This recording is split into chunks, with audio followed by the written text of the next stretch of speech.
దేవుని కోసం ఆకలి కొన్నవాడిని ఈ లోకం ఎన్నటికీ ఓడించలేదు. ఆమోస్ 8:11 దేవుని వాక్యం అంటది, రాబో దినములందు దేశంలో నేను క్షామమును పుట్టింతును, అది అన్నపానములు లేకపోవుట చేత కలుగు క్షామము కాక యెహోవా మాటను వినకపోవట వలన కలుగు క్షామము. ప్రియ దేవుని సంగమా, ఈరోజు దేవుడు ఒక ప్రశ్న మనల్ని అడుగుతా ఉన్నాడు. ఏంటి ఆ ప్రశ్న అంటే, నిజంగా నువ్వు దేవుని కోసం ఆకలి కొన్నావా అనే ఒక ప్రశ్న మన ముందు ఉంచుతున్నాడు. ఈ తరం చూడండి, చాలామంది దేనికోసం ఆకలి ఉన్నారంటే ఉద్యోగాల కోసం, డబ్బు సంపాదన కోసం, అవునా, అన్నిటికంటే ఎక్కువ సోషల్ మీడియాలో వారి గుర్తింపు కోసం, అన్నిటి ఒక విధంగా ఒక మంచివేనండి, కానీ వాటన్నిటికంటే ఎక్కువ నిజంగా దేవుని సన్నిధి కోసం ఆకలి ఈరోజు ఉన్నావా? నువ్వు దేవుని కోసం ఏడ్చే హృదయాలు ఎక్కడున్నాయి? మనుషులు ఎక్కడున్నారు ఈరోజు? ఉద్యోగం గొప్ప వేదికల మీద ఆరంభం కాదండి, ఎన్నోసార్లు చెప్తాను. అది దేవుని కోసం ఎక్కడ ఆరంభమవుతుందంటే, ఒక మనిషి హృదయంలో దేవా నువ్వు నాకు కావాలి, నువ్వు లేకపోతే నేను బ్రతకలేను అనే ఒక నిజమైన ఆకలి పుట్టినప్పుడే ఉద్యోగం అక్కడ మన జీవితాల్లో ప్రారంభమయ్యేదిగా ఉందండి.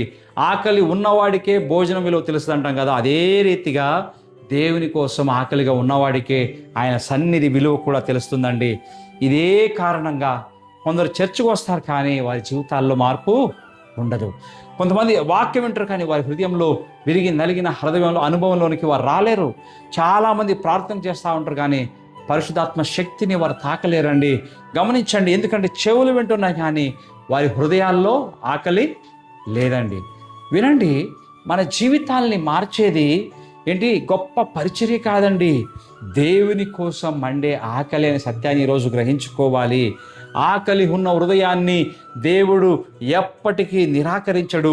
ఆకలిగా ఉన్న మనిషిని పరిశుద్ధాత్మ దేవుడు ఆయన నింపకుండా వెళ్ళిపోయే దేవుడు కాడు.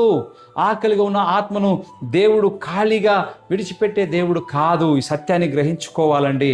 ఆకలిగా ఉన్న ఆత్మను ఏంటి దేవుడు ఎంత మాత్రం ఎప్పటికీ విడిచిపెట్టడండి. గమనించండి, ఈరోజు నీకు డబ్బు అవసరం కంటే దేవుని కోసం మండే దాహం చాలా చాలా చాలా అవసరమైన సత్యాన్ని ఈరోజు గ్రహించుకోవాలి. ఎందుకంటే సన్నిధి ఉంటే సమాధానం వస్తుంది, సన్నిధి ఉంటే అభిషేకం వస్తుంది, సన్నిధి ఉంటే మూసుకున్న ద్వారాలు తెరుచుకుంటాయి, సన్నిధి ఉంటే అసాధ్యాలు కూడా సుసాధ్యాలుగా మారుతాయండి.